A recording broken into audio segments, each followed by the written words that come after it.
आता 24ला घेतलं होतं. पुन्हा एकदा त्यांनी तुमची साथ सोडली आहे. आज त्यांच्या मतदारसंघामध्ये तुमचा मेळावा होता. काय सगळे मुद्दे असणार आहेत या? अरे आता सगळं चांगलं मेळाव्याला कोण येणार? त्याच्यामुळे सगळे बघा तुम्ही जे काही प्रश्न विचाराल ना त्यातले काही मुद्दे मी मेळाव्यात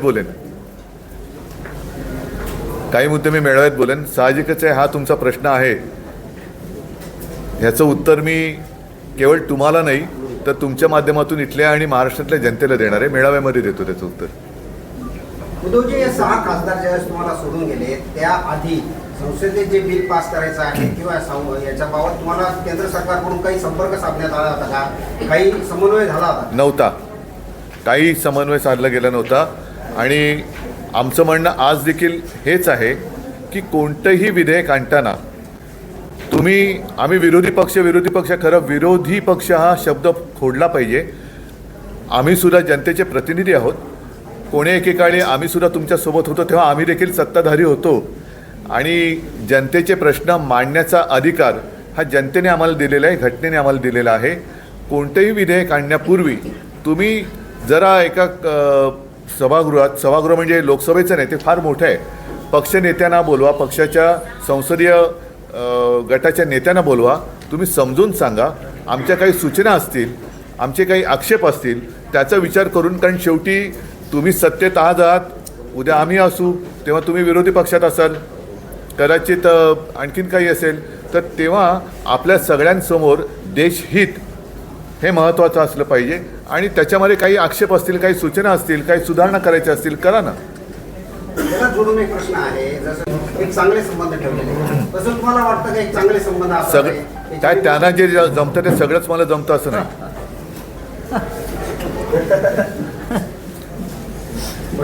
माझे 6 खासदार फोडलेत.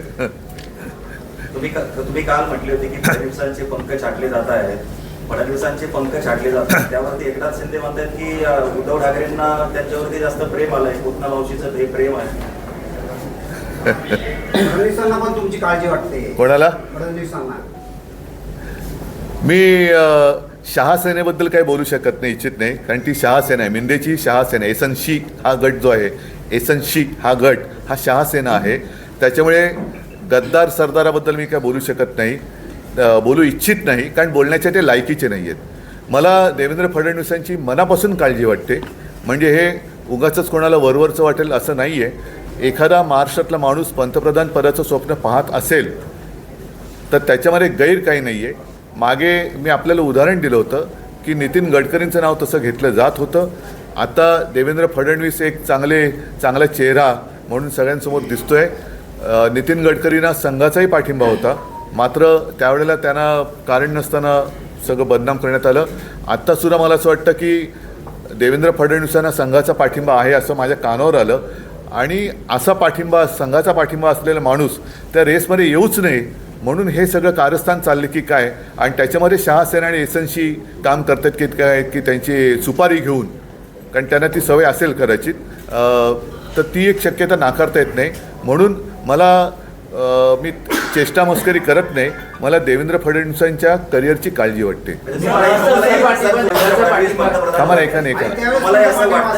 मराठी माणूस पंतप्रधान होत असेल तर त्याच्यात चूक काय? मी तुम्हाला आणखीन एक आठवण सांगतो. नरसिंहराव जेव्हा पंतप्रधान झाले त्याच्या आधी ते रामटेकमधून निवडणूक लढवायचे, महाराष्ट्रामधून. परंतु जेव्हा ते पंतप्रधान झाले त्यावेळेला ते खासदार नव्हते. त्यांनी निवडणूक लढवण्याचा निर्णय घेतला आणि ते आंध्र प्रदेशात गेले, नंद्याळ. आणि त्यावेळेला NT रामाराव हे कट्टर काँग्रेस विरोधक हे मुख्यमंत्री होते. त्यांनी भूमिका अशी घेतली की माझ्या आंध्राचा माणूस प्रथम पंतप्रधान होतोय, मी त्याच्या विरुद्ध लढणार नाही. आणि जर मी विसरलो नसेन तर जवळपास 5.5 लाखाच्या मताधिक्याने नरसिंहराव विजयी झाले होते. जर इतर राज्य, इतर प्रांत त्यांच्या अस्मितेचा अभिमान बाळगत असतील तर महाराष्ट्राचा अभिमान का बाळगू नये? आणि अशा वेळेला महाराष्ट्राच्या अस्मितेवरती जर का अशा फोडाफोडीने घालण्यात येत असेल तर मग मला असं वाटतं की संपूर्ण महाराष्ट्राने एकवटलं पाहिजे. देवेंद्र फडणवीस जर मुख्यमंत्री झाले, मुख्यमंत्री आहेतच, पंतप्रधान झाले तर आपण त्यांना पाठिंबा देणार. त्यांनी आज जाहीर करावं, कारण काय हे महाराष्ट्राचा कोणी मराठी माणूस पंतप्रधान व्हावा, गद्दार सोडून. साहेब हे जे नवीन विधेयक सरकारनं पाहत आहे दक्षिणेकडच्या राज्यांची भावना आहे की आमच्यावर अन्याय होतं, उत्तरेची जागा वाढणार आहे. तर महाराष्ट्र या विधेयकात किंवा याचं कसं बघा एकूणच तुम्ही म्हणताय तोच विषय आहे. कारण गेल्या वेळेला हे विधेयक फेटाळलं गेलं. भारतीय जनता पक्षाकडे 2/3 बहुमत नाही आहे, पण जेवढे खासदार त्यांच्याकडे आहेत त्यातले 2/3 खासदार हे इतर पक्षातनं घेतलेले आहेत. आलं लक्षात. आणि हे विधेयक मंजूर करायला 2/3 बहुमत लागतं, ते नाही आहे. म्हणून मग शिवसेना फोड, तृणमूल फोड, आणखीन काही फोड, आप फोड, हे सगळं फोडाफोडीचं राजकारण सुरू आहे. याबद्दलच मी असं म्हणतोय की नेमकं विधेयक तुम्ही त्याला महिला आरक्षणाचा मुलामा लावण्याची गरज नव्हती. महिला आरक्षण पाहिजेच, ते मी म्हणेन ह्या क्षणापासून व्हायला पाहिजे. आणि आत्ता पहिल्यांदा 550च्या आसपास जे काही खासदार आहेत त्याच्यामध्ये पहिलं महिला आरक्षण लागू करा आणि मग आपण 800, 850, उद्या 1500, 2000, 5000 खासदार होतील ते मग त्याची टक्केवारी तशी होईल. पण डिलिमिटेशन करताना तुम्ही जो काही एक क्रायटेरिया लावताय त्याच्याबद्दल देशातील सर्व प्रमुख पक्षाच्या नेत्यांनी एकत्र बोलून काय होणार आहे. कारण शेवटी हा विषय उत्तर आणि दक्षिण नाही आहे, संपूर्ण देशाचा विषय आहे. त्याच्यामुळे संपूर्ण देशाचं मत हे विचारात घेणं हे अत्यंत गरजेचं आहे. केवळ फोडाफोडी करून 2/3 झाले आणि उद्या समजा आपण म्हणताय की उत्तरेचं प्राबल्य राहील आणि उत्तरेच्या राज्याने असं म्हटलं की आम्हाला मग आता मोदीसुद्धा बाहेरचे आहेत, मोदीसुद्धा नको, मग काय कराल. तर त्याच्यासाठी जरा सगळ्यांनी विचार विनिमय नीट करायला पाहिजे आणि मग आपण निर्णय घेऊ ना. देशहिताचा जो निर्णय असेल त्याच्यासोबत आम्ही आणि सगळेच पक्ष राहणारच आहेत. सुद्धा म्हणतात त्यांनी जाहीर करावं किंवा त्यांनी मत मांडावं की ते पंतप्रधान पदासाठी तयारी करत आहेत. आता जर का त्यांनी मांडलं की त्यांना तयारी करतायत तर राहतील का ते पक्षात. त्याच्यामुळे हाच तर धोका आहे. त्यांनी जाहीर करणं म्हणजे आत्ता जाहीर करणं म्हणजे त्यांनी आत्मघात करणं आहे. 2028 किंवा 29ला ते जाहीर करतील. मग त्यावेळेला प्रश्न विचार त्यावेळेला याचं उत्तर देईन ना मी. पण उद्धव ठाकरे तेव्हा पाठिंबा देतील का. मी 2028, 2029ला ते जेव्हा जाहीर करतील तेव्हा मी उत्तर देईन. पण महाराष्ट्राचा माणूस पंतप्रधानपदी जर बसणार असेल तर शिवसेना सोबत का नको राहिला. पण महाराष्ट्राचं म्हणून म्हटलं की गद्दार नाही. तुम्ही म्हणताय की त्यांची मुख्यमंत्री पदाची सुद्धा पुढची डोक्यात येऊ शकते. कारण तुम्ही बघितलं असाल की मी तुम्हाला उदाहरणासकट सांगतोय. एक नितीन गडकरींचं उदाहरण दिलं, दुसरं मध्य प्रदेशमध्ये शिवराज सिंग चौहानांचं उदाहरण दिलं. तिकडे परिस्थिती कठीण असताना सुद्धा शिवराज मामा सगळे लोक त्यांना आता यांना जसं भाऊ भाऊ भाऊ चाललेलं आहे तसं शिवराज मामा लोक आपणून म्हणत होते. आणि त्यांच्या लोकप्रियतेमुळे मध्य प्रदेश अनपेक्षितपणाने भाजपा जिंकलं. त्यांना असं वरती वाटायला लागलं की उद्या शिवराज मामा भाजप अध्यक्ष बनू शकतात, उद्या शिवराज मामा पंतप्रधान पदाच्या शर्यतीत येऊ शकतात. त्याच्यामुळे त्यानं वरती घेतलं आणि आज शिवराज सिंगचं नावही नाही आहे. थोडाफोडीत यशस्वी होणारे एकनाथ मुख्यमंत्री होतील असं तुम्हाला म्हणायचं का सगळ्यामध्ये. हा भाजपला धोका आहे. आणि आता संघाने ठरवायला पाहिजे की पूर्वी असं जे मानलं जात होतं की संघ ठरवेल तो भाजपचा मुख्यमंत्री किंवा पंतप्रधान होतो. आता संघाची तेवढी पकड ही त्यांच्यावर राहिले की नाही हे महत्त्वाचं आहे. आणि हे फोडाफोडीचं आणि गद्दारीचं राजकारण संघाला मान्य आहे का हा सुद्धा संघासमोर आणि संघाच्या कार्यकर्त्यांसमोर एक प्रश्न आहे जो कोणी बोलत नाही. विमान प्रवासामध्ये पूर्ण मला हातबल दिसले, परंतु मुख्यमंत्री असं म्हणतायत की ते एका कोपऱ्यात होते, मी एका कोपऱ्यात होतो. हाच प्रॉब्लेम झालाय. दोन कोपऱ्यात झाल्यामुळे मधल्यामध्ये सगळेजण जो गोंधळ घालतायत तो त्यांच्या लक्षात येत नाहीये. बरोबर यायला हो का पुन्हा काय कोणी तो नाही तो त्यांचा प्रश्न आहे. मी त्यांना असं वाटत असेल की मी त्यांचा शत्रू आहे, मी त्यांचा हितचिंतक आहे म्हणून मी ही गोष्ट त्यांच्या मनातली मन की बात मी करतोय. त्यांनी शुभेच्छा तुमच्या स्वीकारल्या, तुमच्या सदिच्छा त्यांनी स्वीकारल्या, ते धन्यवाद म्हणाले. तुम्ही जे म्हणतात तुमच्या दोघांमध्ये जे गोंधळ घालतात ते बाजूला जातील, तुम्ही पुढाकार घेणार. बघा आम्ही आता हे माझ्याकडे हे नाहीये, शेवटी त्यांच्याकडे उपरवालीची मर्जी आहे. 6 खासदार तुम्हाला सोडून गेले म्हणून आज दौरा काढला, आज समारोप व्हायचा आहे. मात्र ही जी पक्षाची स्थिती झाली आहे त्या काय स्थिती झाली आज अनेक लोक सोडून गेले. अनेक लोक नाही गेलेले.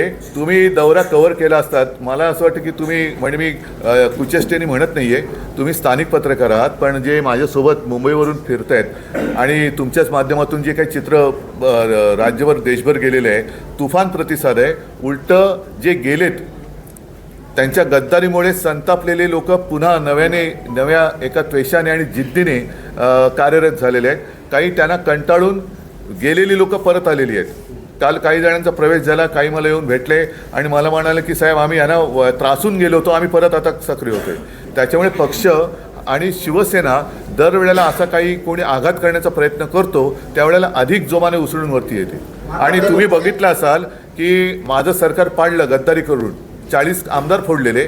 त्याच्यानंतरच्या निवडणुकीत नवीन निशाणी जी 15 दिवस आधी फक्त मिळाली होती त्याच्यावरती आणि बाळासाहेबांचा चेहरा हा त्यांनी चोरला होता. त्याच्यामुळे थोडा संभ्रम झाला, कारण त्यांना मी असं म्हणेन, हा शब्द कदाचित कोणाला गैर वाटेल, पण बिनबापाचा पक्ष आहे तो.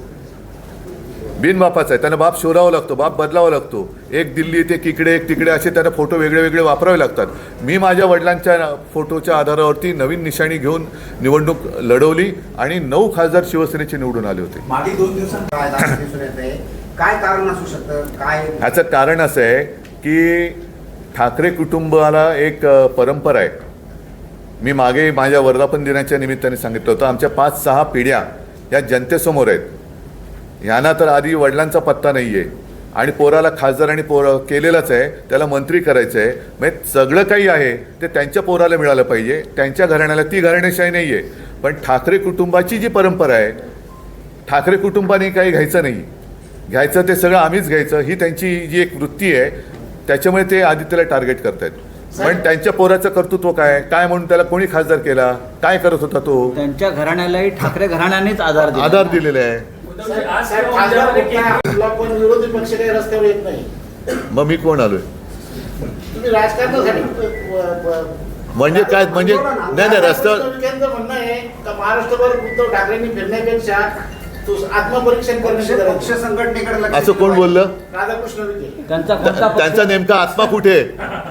त्यांचा आत्मा आज भाजपमध्ये, काल परवा आमच्याकडे होता, काल काँग्रेसमध्ये होता, उद्या कुठे? त्यांनी कंट्रोल करावं, कारण त्यांचा आत्माराम कुठे कुठे फिरतोय. आत्मनियंत्रण करावं. त्यांचा आत्मा कुठे ते बघावं.